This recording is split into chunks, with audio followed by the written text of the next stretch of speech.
Hemos llegado a nuestra audiencia preliminar y está con nosotros para hablar de si lastima no es disciplina, nuestro psicólogo Josly Wilmore, quien nos acompaña. Bienvenido nueva vez. Hola, hola, buenas tardes. Como siempre, feliz y contento de acompañarles en este espacio. Siempre lo recibimos con un café Santo Domingo. Así es. Josly, porque Josly es parte de este espacio ya.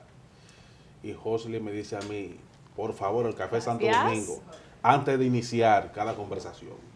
Así mismo es. Muchas gracias. Y vamos nosotros a pues dar este brindis con el café. Muchas gracias. De todos los dominicanos, sabor que empieza en el aroma. Mientras iniciamos viendo este tema y por qué denominarlo si lastima no es disciplina. ¿Cuál es el concepto, el trasfondo de todo esto? Llama mucho la atención, ¿verdad? Sí. Sí, realmente son de las cosas que se quieren lograr con este término. Si lastima, no es disciplina. Muchas veces venimos desarrollando un comportamiento como padres, como tutores, un comportamiento errado o erróneo, por así decirlo. Dando pela. Dando pela, siendo como muy rígidos en ocasiones con los infantes y dando un mal mensaje. Porque realmente si queremos disciplinar, no tenemos por qué llegar a lastimar, no tenemos por qué llegar a agredir, no tenemos por qué llegar a lastimar esa parte del menor, en el cual se siente, ¿cómo te digo?, sin ningún respaldo, se siente ofendido, se siente lastimado, como bien dijimos al principio. Y por eso el término de si lastima no es disciplina. Es un tema cultural también, que hay que trabajar mucho para desarraigarlo de nuestro accionar, porque es ya una costumbre. Recuerdo cuando era pequeña que se comentaban siempre entre los niños cuáles eran los castigos más frecuentes. Esa pela con varita de cereza, esa pela cuando el niño estaba mojado, que dolía más, eso de colocar el niño arrodillado encima de un guayo en el tetero del sol con 2 ladrillos, uno en cada mano, o sea, y se hacían una serie de anécdotas y recuentos que uno dice, pero caramba, la pela cantada también, o silábica, como dicen.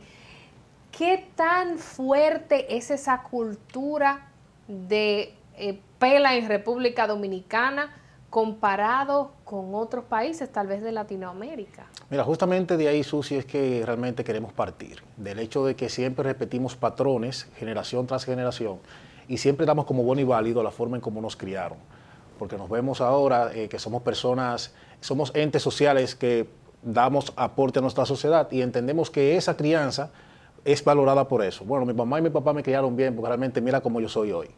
Pero hay momentos en que si nos sentamos como adultos a pensar, nos damos cuenta que realmente esa crianza no fue tan buena como nosotros la valoramos. Por el mismo hecho de que repetimos muchas veces conductas con nuestros hijos, que fue la que vivimos en nuestro proceso de crianza. Y al llevar eso realmente a la comparación con otros países como tú mencionas, realmente en Latinoamérica se da mucho este tipo de comportamiento en las familias, al momento de corregir. Siempre entendemos que como adultos tenemos esa facultad o ese deber de corregir con esa fuerza a los niños, tú sabes, sin entender realmente lo que puede pasar y cómo puede repercutir eso en un futuro en los niños. Realmente cuando disciplinamos los niños o abusamos de ellos físicamente, realmente vamos a tener adultos con problemas de autoestima, inseguros, hasta incluso con pensamientos de suicidio.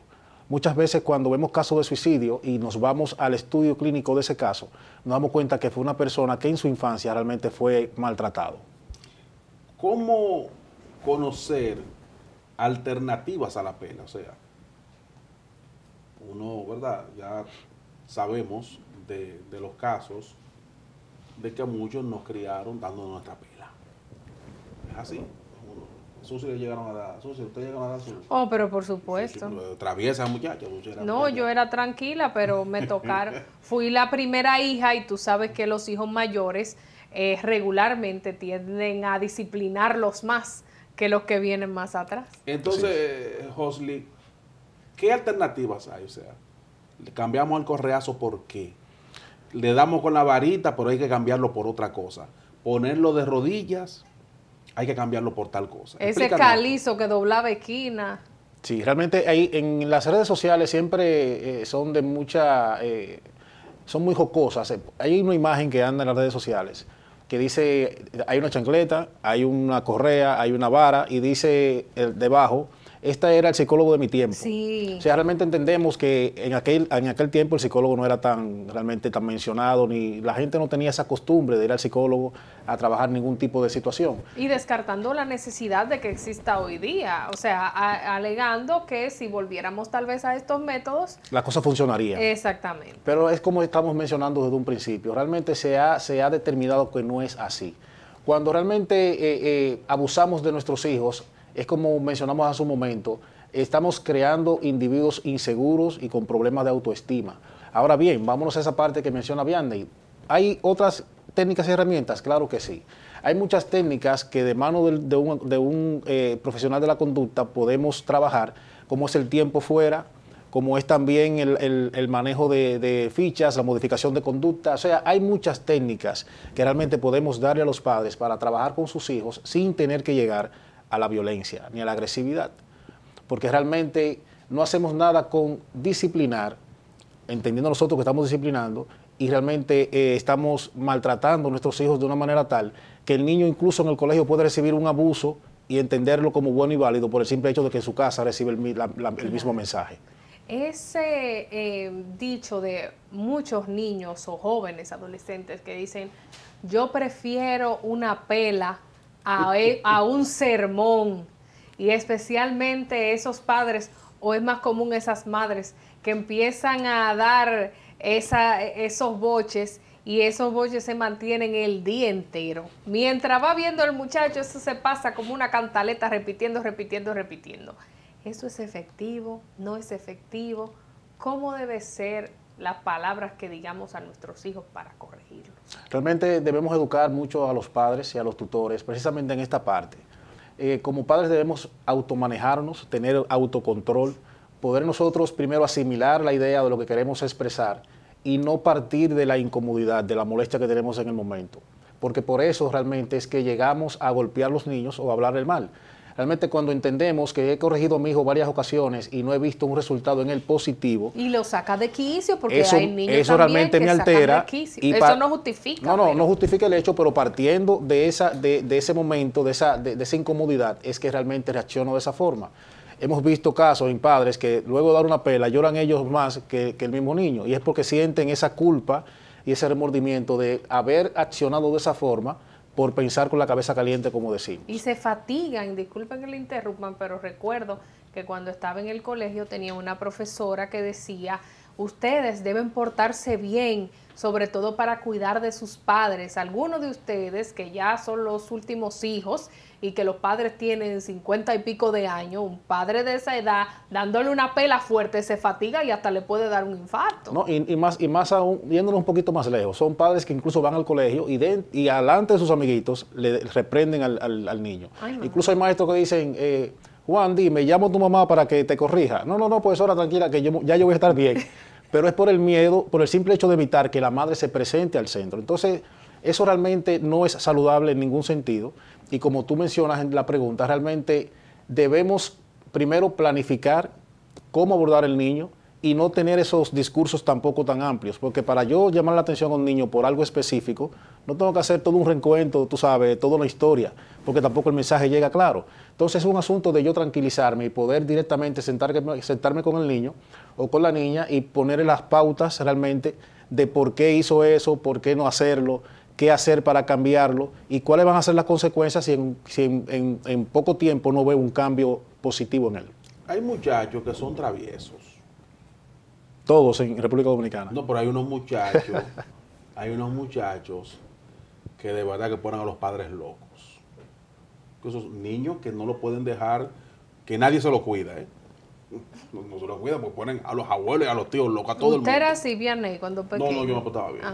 Yo siempre me he portado bien. Ahora, licenciado, cuando esos niños solo se calman, cuando le dan un correazo, le dan por la manito, por los piecitos, los padres deben de llevar a ese niño a un psicólogo. Claro que sí. Porque ¿qué pasa en ese niño? Que quizás, incluso los padres lo dicen, él solo entiende cuando le dan. Exacto. ¿Qué pasa? ¿Qué puede pasar en ese niño? ¿Sabes qué pasa con ese niño?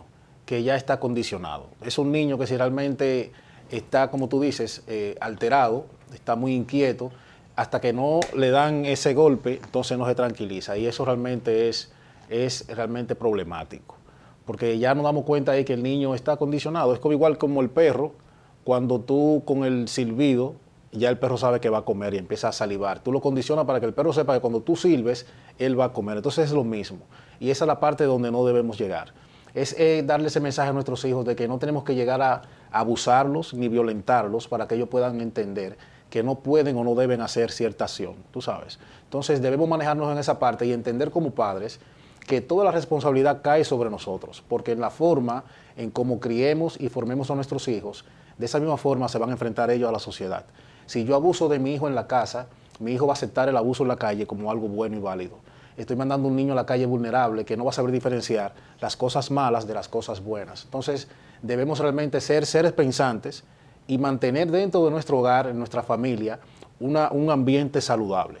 Mencionaba anteriormente usted el tema de las personas que tienen pensamientos suicidas o actitudes suicidas y cómo su personalidad o ha influido en su personalidad el abuso que sufrieron en su niñez. Una película que entiendo que por mucho tiempo a partir de ahora va a ser referencia porque es de reciente proyección en el cine, el Joker, muestra la historia de este personaje, el Guasón de Batman, y desde un nuevo punto de vista de que él se convirtió en una persona que asesinaba a los demás, que tenía ciertas actitudes, que tenía ciertos trastornos psicológicos debido a que sufrió mucho abuso físico en su infancia. ¿Es esto también una consecuencia siempre de la violencia, esos trastornos psicológicos, aparte de los que llevan al suicidio, los que lleven a agredir a los demás? Realmente es así. Tú sabes que hay muchas personas que logran sobrepasar situaciones difíciles. Esta película de Joker, aunque la tienen restringida para cierta edad, entiendo que sería bueno darle un poco de, como, no sé, sacar como pequeños mensajes de la película y mostrárselo a adolescentes. Porque es importante, yo mientras miraba la película iba interpretando muchísimas cosas, porque sabes que los psicólogos analizamos mucho. Y realmente es increíble cómo sí se va formando la personalidad de una persona durante todo su ciclo de vida. Y ver cómo esa persona iba enfrentando situación tras situación sin ver realmente nada que le favoreciera, fue creando ese monstruo que al final termina siendo. Pero es realmente lo que debemos cuidar nosotros con lo que tiene que ver con la salud mental. Nosotros mismos como adultos muchas veces nos envolvemos en ambientes que no podemos controlar y inconscientemente recibimos constante bombardeo y muchas veces no sabemos lidiar con esa parte. Y por eso la importancia de poder asistir a un psicólogo para poder nosotros conversar y poder drenar todas esas cosas que vamos echando. Porque es como que vamos por un camino y vamos echando cosas en la mochila, pero en ningún momento empezamos a sacar. Entonces, llega un momento que es tanta la carga que realmente no podemos ya ni siquiera enfrentarnos a nosotros mismos. Entonces, por eso es que hace un momento llamé la atención a los padres de que tengamos vigilancia en ese sentido, de que podamos criar a nuestros hijos dentro de un ambiente saludable, que puedan estar fortalecidos para poder enfrentar esas situaciones que se dan en la calle. Porque lamentablemente siempre van a existir, por ejemplo, pandillas como la que agredieron a Joker cuando estaba trabajando como payaso. Personas que te ven desarrollarte de una manera normal y eso les molesta y intentan agredirte para ver cómo tú reaccionas. Y entonces es ahí cuando el detonante ya se sale de nuestras manos. Mire, Josly, última pregunta ya, por mi parte, y no queremos que concluya la entrevista sin esta inquietud que quiero presentarle. Cuando a un niño los padres lo golpean y el niño se le para derechito, los padres le dicen, no me dolió. ¿Qué pudiera haber detrás de ese niño? O sea, ¿qué pensamiento tiene ese niño? ¿Qué pudiera haber detrás de ese niño? ¿Esto pudiera ser un trauma? ¿Ese niño necesita asistencia psicológica o es un desafío a los padres? Claro que sí, necesita asistencia psicológica, los padres también, y realmente sí hay una condición ya en ese niño, porque ya cuando el niño tú lo estás corrigiendo y el niño se para y te enfrenta, es como decirte, bueno, lo que tú me estás haciendo ya no te funciona. ¿Tú sabes qué hacer en ese momento? Lo primero es ir a un psicólogo, eso es lo primero. Realmente llamarnos. Dejarlo tranquilo, no darle más duro al niño. Claro. Y a veces el padre le hace un castigo y el niño se le para derechito y dice, a mí no me dolió como... Sí, cambiar la forma de corregirlo y entonces empezar a identificar esas herramientas que sí te puedan dar resultado en una nueva, en un nuevo abordaje con relación a ese comportamiento. Bueno, quiero hacer una última pregunta okay, antes de despedir al doctor, y es sobre las marcas o las cicatrices físicas. ¿En qué medida cuando golpeamos de manera excesiva a una persona, en este caso a un niño, es eso que dejamos evidenciado en su cuerpo para siempre pudiera ocasionar que la herida emocional sea más profunda? Tarde en sanar, porque siempre que la persona tiene contacto con esa muestra de ese momento tan desagradable, hace un retroceso. Entonces, para poder salir de ese ambiente, de ese círculo en el que está, al recordar lo que pasó, realmente tarda mucho en superar esa parte.